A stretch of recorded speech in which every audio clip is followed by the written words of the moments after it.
The Matrix was never just a film to me. It was like a knife that ripped through the very fabric of my perception of reality. Why did this film leave us all so spellbound? Is it the script, which was, well, a never ever seen before kind of script, or is it the superbly executed special effects? To summarize, everything about the film had a bold disregard for convention.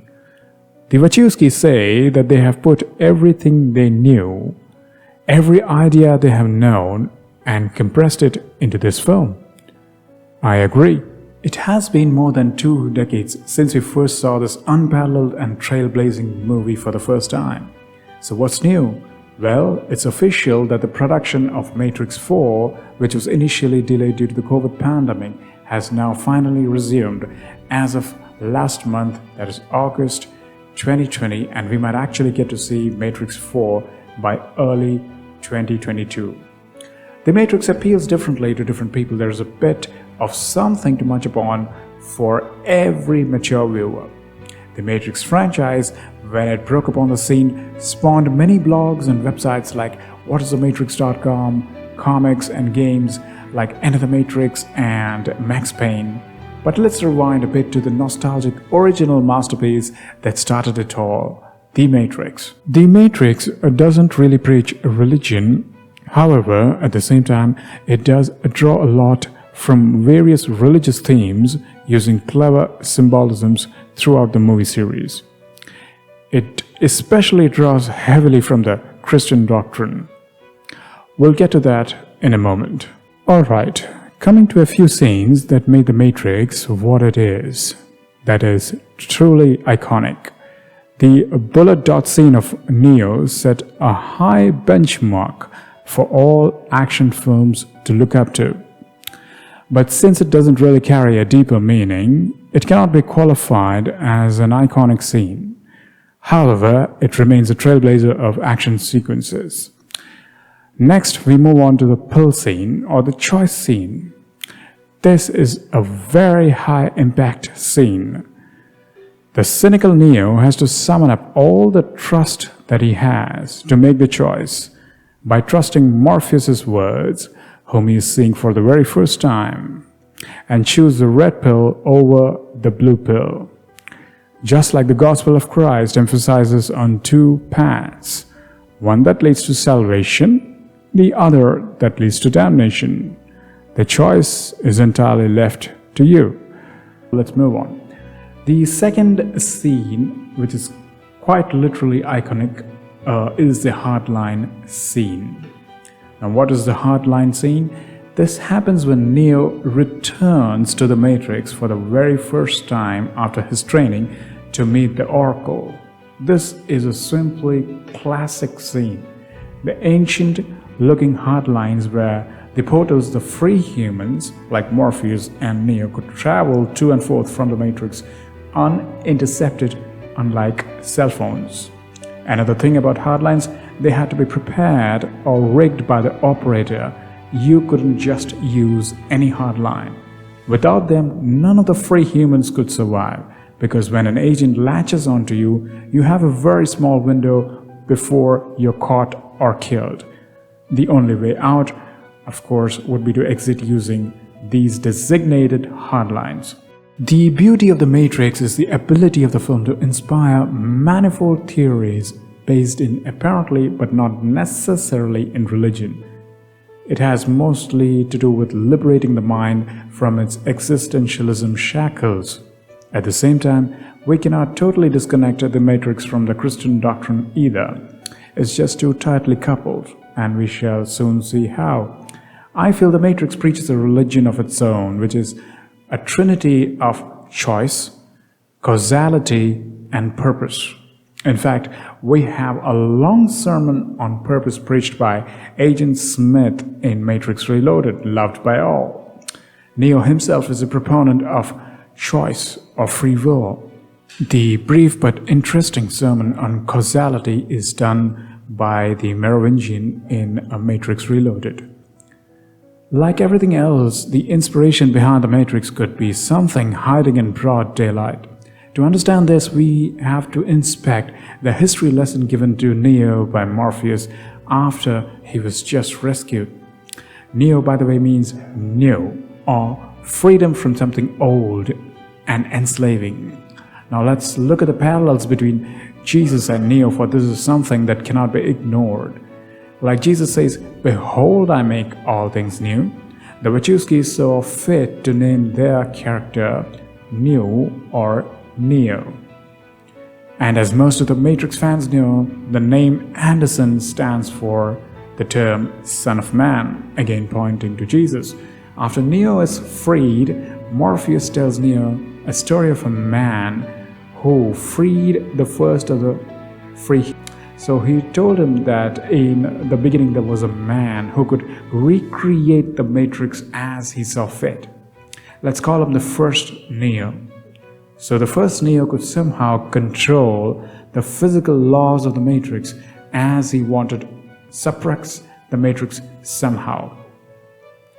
This bears a strong resemblance to Jesus when he came the first time. The second coming of Jesus is foretold but not happened yet. Jesus did miracles that bent all the laws of physics, chemistry, biology to perform miracles which were unheard of, and was revealed as God in flesh to his disciples. But he was just another man in appearance, just like Neo, who appeared to be just one of the commoners. This first Neo in the Matrix was the first to realize that the Matrix wasn't real and broke free, and he took with him many others. These are the first to taste true freedom. These freed humans in the Matrix bear strong resemblance once again to the disciples of Jesus who broke free of enslaving rituals and burdensome practices and were persecuted by religious authorities who controlled the population at the time. The authorities caught many of them and killed them, just like the agents in the Matrix who would catch and kill any humans who broke free. The others who were freed were now fully aware of the rules of the Matrix, and therefore could fight their way around it to try and contact others and thus free many more. However, despite all that, one needs to realize that the free humans could work their way around the Matrix in many ways, but they could not directly fight off an agent. This is again analogous to the core tenet of Christianity that without Christ, his disciples can do absolutely nothing of their own. The first Neo was an exception. In other words, he was a god in the Matrix. No other human had that kind of a level. That made him a savior of mankind, just like Christ was. In due course of time, the identity of the first Neo dies. However, this corresponds to Christ being crucified when he came the first time. The oracle subsequent to the demise of the first Neo predicts that Neo would return, and his return would hail the destruction of the Matrix. This is very much similar to the Apostle John prophesying that Jesus would return, and his return would signal Armageddon, or the end of the world as we know it. If you have a look at the subterranean Zion in the Matrix Reloaded, then you will see that it is surrounded by secure underground concrete walls for protection from the Sentinel machines, just like Jerusalem is in ancient Israel as recorded in the Bible. In Matrix Revolutions, the Sentinel machines finally drill through Zion's barriers, and Zion comes to the brink of total destruction because of thousands of Sentinels getting inside, but they are saved by Neo in the nick of time. If you refer the book of Revelation in the Bible, we know that a huge army of many nations would invade Israel in the last days. Israel would be on the brink of total destruction, just like Zion. When Jesus actually returns to the earth from heaven, steps in to save Israel by completely destroying the enemies of Israel. Aren't the two contexts strikingly similar? Finally, Neo wins by readily offering himself to restore the people in Zion, just like Christ becomes Savior by dying on the cross to free all mankind from sin. If there is one character in The Matrix who is the most intriguing, it would have to be the Oracle, hands down. She is a program originally from the machine world, working apparently on the side of Morpheus. So is she really a friend to the free humans, or is there some sinister endgame afoot? What if I tell you that she is possibly the most devious character in The Matrix?